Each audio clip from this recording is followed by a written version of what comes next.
Hello friends, নমস্কার। Welcome to my channel লাভ 022। আজকে আমি গর্বিত একজন ভারতবাসী হিসাবে, আজকে আমি গর্বিত একজন ভারতীয় নাগরিক হিসাবে। আমার দেশ মহান, আমার ভারত মহান। আমি স্যালুট করছি আমার সেই বীর জওয়ানদের যারা কাল রাতে অপারেশন সিন্দুর ঘটিয়েছে, যারা আমাদের দিকে, আমার দেশের দিকে চোখ তুলে তাকাবে তাদের অবস্থা ঠিক এইরকম হবে। তারা হয়তো ভুলে গেছিল ভারত সবার বাপ, আমাদের দেশ ভারতবর্ষ সবার বাবা, আমাদের দেশের থেকেই তাদের সৃষ্টি। তারা ভুলে গেছিল যে 25 জন ভারতীয় নাগরিককে যেভাবে তারা হত্যালীলা চালিয়েছিল, যে পাপ কাজ তারা সেদিন করেছিল, তার ফল এবার হাতে নাতে ভোগ করছে। তাই জন্য মাঝে মাঝে না সবার ঊর্ধ্বে গিয়ে নিজের দেশের জন্য বলতে ইচ্ছা করে। তাই জন্য আজকের এইটা বলা আমার ভীষণ ভালো লাগছে।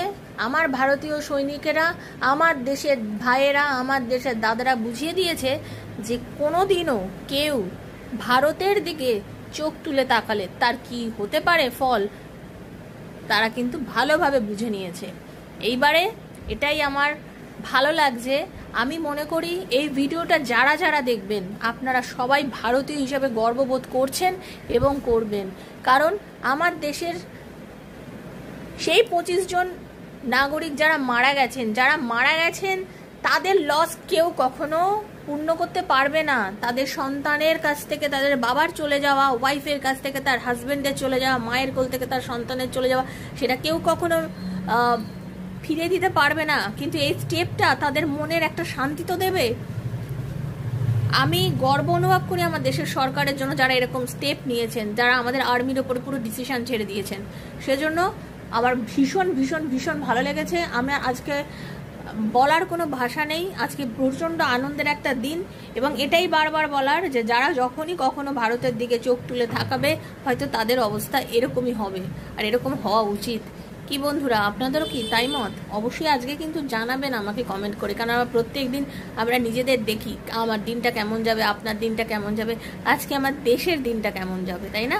এটা হচ্ছে আমার দেশের জন্য বলা। আমি জানি আপনারা সবাই গর্ব অনুভব করছেন, কারণ আপনাদের সবার কষ্ট লেগেছে। এই যে ঘটনাটা ঘটেছিল এটা আপনাদের সবার খারাপ লেগেছিল। আমাদের সারা দেশ গর্জে উঠেছে, সঙ্গে আমরাও যেন পিছনে না থাকি। আমার ভীষণ আনন্দের একটা সময় লেগেছে, কারণ এই স্টেপটা না নিলে না অনেকের চোখে আঙুল তুলে দেখানো যেত না।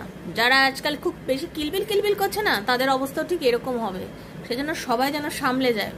আমার দেশের প্রত্যেকটা মানুষ এক একজন বীর নাগরিক, সবাই এই কাজ করতে পারে। দেশের জন্য সবাই আমরা প্রস্তুত, তাই না? আমরা সবাই এক। Thank you. I proud to be an Indian. Thank you so much.